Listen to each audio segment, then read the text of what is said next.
محمد نبینا بنور هدی۔ السلام علیکم ورحمۃ اللہ وبرکاتہ۔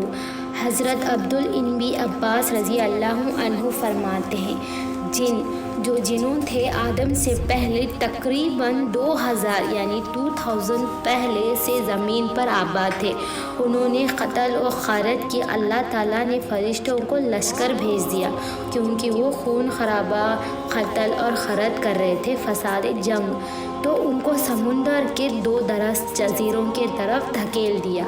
اس تجربے کے پیش میں نظر انہوں نے کہا، فرشتوں نے کہا، وَنَحْنُ نُسَبِّحُ بِحَمْدِكَ وَنُقَدِّسُ، اور ہم تیری تسبیح، حمد اور پاکی بیان کرتے ہیں۔ اس کا مطلب یہ ہے کہ ہم ہمیشہ تیری عبادت کرتے ہیں، ہم میں سے کوئی بھی تیرا نافرمانی نہیں کرتے۔ اگر انسانوں کی تخلیق کا مقصد یہ ہے کہ وہ تیری عبادت کرے تو ہم موجود ہیں جو دن رات کسی کھوتے یا الحاطے کے بغیر تیری عبادت میں مشغول رہتے ہیں۔ اللہ تعالیٰ فرماتے ہیں، اِنَّا أَعْلَمُ مَا تَعْلَمُونَ، جو کچھ میں جانتا ہوں تم نہیں جانتے، یعنی مجھے ان کی تخلیق کی وہ حکمت معلوم ہے جو تم نہیں جانتے، یعنی ان میں سے نبی ہوں گے، کچھ رسول، صدیق، شہداء اور نیک لوگ پیدا ہوں گے۔ آدم علیہ السلام کے فرشتوں پر علمی برتاتی۔ اس کے بعد اللہ نے فرشتوں پر آدم علیہ السلام کی علمی فوقیت واضح فرمائی۔ وَعَلَّمَ آدَمَ الْأَسْمَاءَ كُلَّهَا، اور ہم آدم کو تمام نام سکھا دیے۔ حضرت عبدالنبی عباس رضی اللہ عنہ فرماتے ہیں کہ اس سے مراد ان چیزوں کے نام ہیں جن سے لوگ ان چیزوں کو پہچانتے ہیں اور ایک دوسرے کو اپنی بات سمجھاتے ہیں، یعنی وہ چھوٹی بڑی عائشیں جن سے روزمرہ زندگی میں واسطہ پڑتا ہے، مثلاً انسان، ہوائیں، زمین، میدان، سمندر، پہاڑ، اونٹ اور گدھے وغیرہ وغیرہ۔ حضرت ابن عباس رضی اللہ عنہ فرماتے ہیں کہ اللہ نے انہیں رکابی اور ہانڈی یعنی کہ پلیٹس اور جو کا نام بھی سکھایا، ہر جانور کا، ہر پرندے کا، ہر چیز کا نام سکھایا۔ حضرت سیدہ ابن جبیر خداتی اور دیگر علماء رضی اللہ عنہ بھی یہ بھی فرماتے ہیں کہ حضرت ربی نے فرمایا کہ اللہ تعالیٰ نے انہیں فرشتوں کے نام سکھائے۔ حضرت عبدالرحمن ابن زید رضی اللہ عنہ بھی فرماتے ہیں ان کی اولاد کے نام بھی سکھائے گئے۔ زیادہ صحیح رہی یہی کہ انہوں نے چھوٹی بڑی آئے کے افضل و حرکت کے نام سکھائے گئے۔ جیسے ابن عباس رضی اللہ عنہ کے قول سے معلوم ہوتا ہے کہ حضرت انس ابن مالک رضی اللہ عنہ سے روایت ہے کہ آپ صلی اللہ علیہ وسلم فرماتے ہیں کہ قیامت کے دن مومن جمع ہو کر کہیں گے کہ اگر ہم کسی سے اللہ کے سامنے سفارش کروائیں تو اسے مشکل مرحلہ سے نجات مل جائے گی، کیونکہ وہ آدم علیہ السلام کی خدمت میں حاضر ہو کر عرض کریں گے، آپ تمام انسانوں کے جاد امجد ہیں، آپ کو اللہ تعالیٰ نے اپنے ہاتھ سے پیدا فرمایا ہے اور آپ نے فرشتوں سے سجدہ بھی کروایا ہے آپ کو، اور آپ کو تمام اشیاء کے نام بھی سکھائے، اپنے رب کے سامنے ہماری سفارش فرمائی تاکہ ہمیں اس کے مرحلے سے نجات نصیب ہو۔ اللہ تعالیٰ اور بھی فرماتے ہیں کہ ثم عرضهم على ملائکتی فقال عنهم بالسماء اولئک انا کنتم صادقین، پھر ان چیزوں کو فرشتوں کے سامنے پیش کیا اور فرمایا اگر تم سچے ہو تو ان چیزوں کے نام بتاؤ۔ کہ تصویر میں حضرت حسن بصری رضی اللہ عنہ بیان کرتے ہیں کہ جب اللہ تعالیٰ سے حضرت آدم علیہ السلام کی تخلیق کا ارادہ فرمائے تو فرشتوں نے کہا، اللہ تعالیٰ تو مخلوق بھی پیدا فرمائے گا، ہمارے پاس اس سے زیادہ علم ہوگا، کیونکہ ان کا امتحان لیا گیا، اس لیے اللہ تعالیٰ نے فرمایا کہ انا کنتم صادقین، اگر تم سچے ہو۔ اللہ تعالیٰ اور فرماتے ہیں کہ قال سبحانک لا علم لنا الا ما علمتنا انا حکیم۔ فرشتوں نے کہا اے اللہ تیری ذات پاک ہے، ہمیں تو صرف اتنا علم ہے جتنا تو نے ہمیں سکھایا اور سکھا کے رکھا ہے، تو اسے پورے علم و حکمت والا ہے۔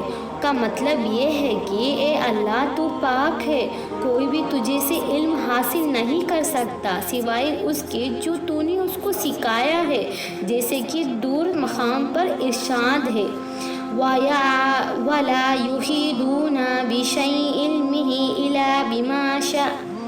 ترجمہ، وہ اس کے علم میں سے کچھ بھی حاصل نہیں کر سکتا مگر جو خدا دینا چاہے، بے شک اللہ جو دینا چاہے گا تو وہ ضرور ہم کو دے گا۔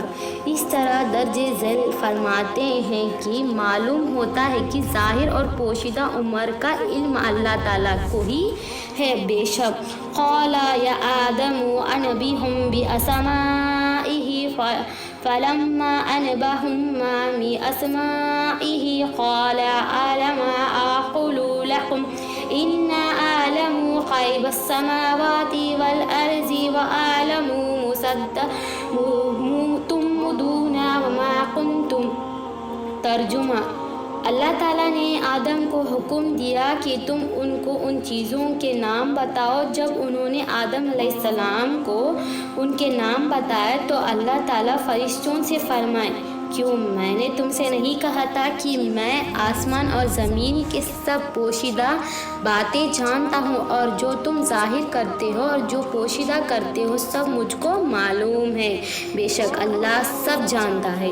ایک قول کے مطابق عالم و متعبدون، میں جانتا ہوں جو تم ظاہر کرتے ہو سے مراد فرماتے ہیں کہ فرشتوں سے کہتے ہیں کہ آتجعل فیہا من یفسدون فیہ، کیا تم زمین میں وہ مخلوق پیدا کر سکتے ہو اس میں کرے، اور متاحن یعنی کہ ما کنتم تکتمون، جو تمہیں چھپاتا تھا۔ اس سے مراد ابلیس کا اپنے دل میں تکبر کا جذبہ رکھنا اور آدم علیہ السلام سے افضل ہونے کا خیال ہے۔ حضرت سعید بن جبیر، مجاہد، سدی، ضحاک، سوری اور بن جاہر رضی اللہ عنہ کی بھی یہی رائے تھی۔ دوسرے قول یہ ہے کہ ما کنتم تکتمون سے فرشتوں سے اس خیال کی تردید مراد ہے کہ اللہ تعالیٰ کوئی ایسے مخلوق کو پیدا نہیں فرمائیں گے جو ہم فرشتوں سے زیادہ علم والی اور زیادہ مجازو ہو۔ تاریخ آدم علیہ السلام و حوا علیہ السلام اور فرشتوں کا سجدہ۔ اللہ تعالیٰ نے عیسائیوں کے عقیدے ابنیت کے رد کے ساتھ ساتھ آدم علیہ السلام کے تعلق و ذات کرتے ہوئے ارشاد فرماتے ہیں کہ اِنَّ مَثَلَ عِیسیٰ عِندَ اللہِ کَمَثَلِ آدَمَ خَلَقَهُ مِن تُرَابٍ ثُمَّ قَالَ لَهُ كُن فَيَكُونُ۔ ترجمہ یہ ہے کہ ایسے کا حال اللہ کے نزدیک آدم علیہ السلام کا صحیح ہے، ان سے پہلے مٹی سے ان کا خلق بنایا، پھر فرمائے کہ انسان وہ ہے جو اسے انسان کہا جائے گا۔ اس طرح اللہ تعالیٰ نے سورۃ سے حجر میں آدم علیہ السلام اور جن جو تھے ان کی تخلیق کا تذکرہ فرمائے ہیں۔ نیز ابلیس سے سجدہ نے انکار کے بعد اس پر لعنت کی۔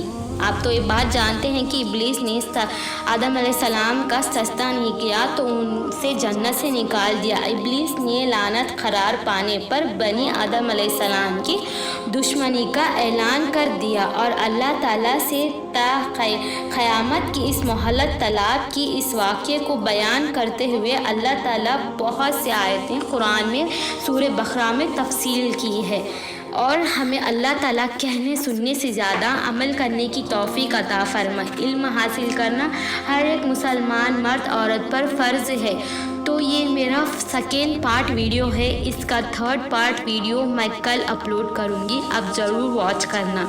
اتنا ویڈیو واچ کرنے لاسٹ تک دیکھنے کے لیے آپ کا بہت بہت شکریہ، جزاک اللہ۔ اللہ تعالیٰ ہمیں کہنے سننے سے زیادہ عمل کرنے کی توفیق عطا فرمائے۔ علم حاصل کرنا ہر ایک مسلمان مرد عورت پر فرض ہے۔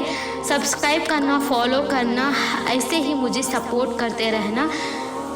آمین ثم آمین. اللہ تعالیٰ ہر ہمیں محفوظ رکھے.